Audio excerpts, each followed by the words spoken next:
book that I'm reading today is this book, the the Days of Abandonment by Elena Ferrante.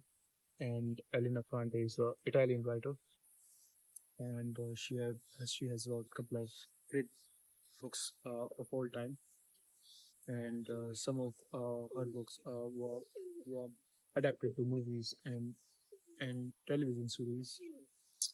The one that I can think of right now is My Brilliant Friend, that was adapted was was turned into television series. And so this is the book that I want to review today. And this book is, I mean, every book I read is great.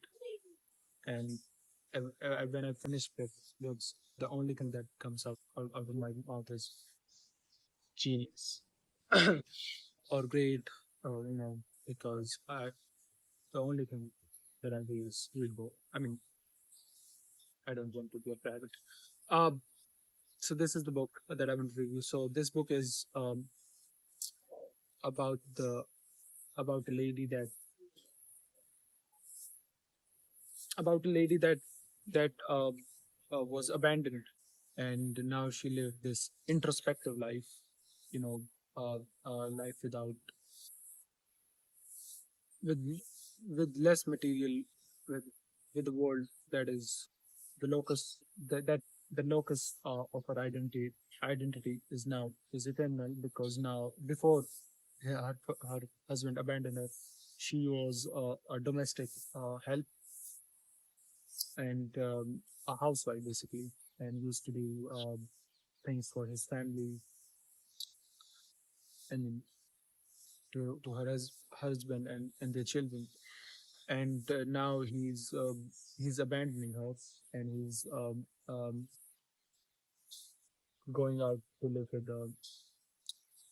with a 15-year-old girl. And although, I mean, that's the beginning. I mean, um, that's the beginning of the story, where he leaves her on her own with a he the person, the male protagonist name, whose name is Mario, and the female protagonist name is Olga, and the male protagonist Mario has a colleague, a female colleague, and with female colleague has a daughter, 15-year-old daughter, who was his student, Mario's student. And they are having a relationship, and uh, her his wife was speculative. Olga was speculative of him having extramarital affair, but she was wrong about who he was having affair with. She thought it was his colleague, but then he saw Mario and colleague's daughter kissing. Um, then she was confirmed that, but he was having affair with the 15-year-old girl, and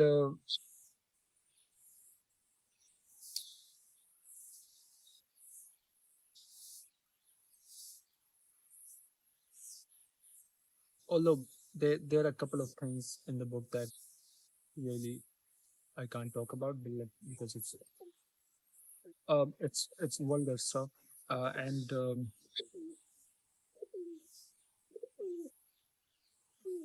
and so this is the whole thing. I mean, this book has a couple of great lines in it that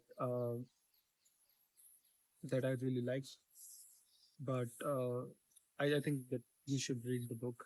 I've read it two days ago, 2 days ago, and the but I could read something for you. I think this review is rather short. Um, I've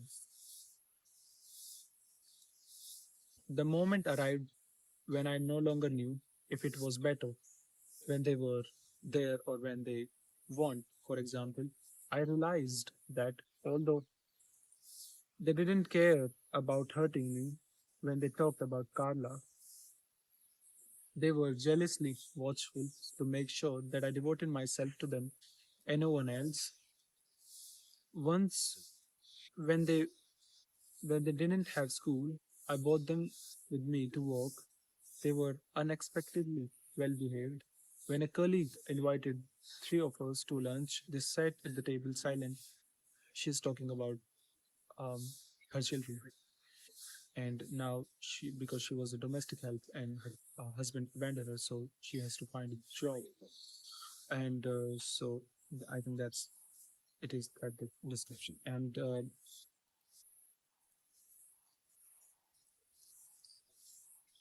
they sat at the table, silent, attentive, composed, without quarreling, without exchanging elusive smiles, without throwing around cold words, without spilling food on the tablecloth. I later discovered that they had spent the time studying how the man treated me, the attention he addressed to me, the tone in which I responded, grasping as the children are well able to do.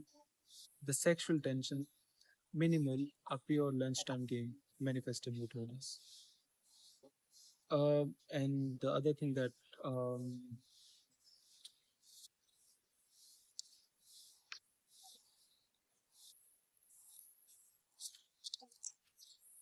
in the silent house at night, as I tried to write, yeah, she's a writer. She has she has to write a novel. She has got a job.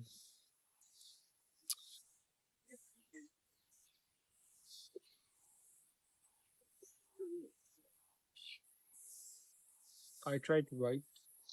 It occurred to me that the two children would, over the weeks between them, reinforce the presence of their father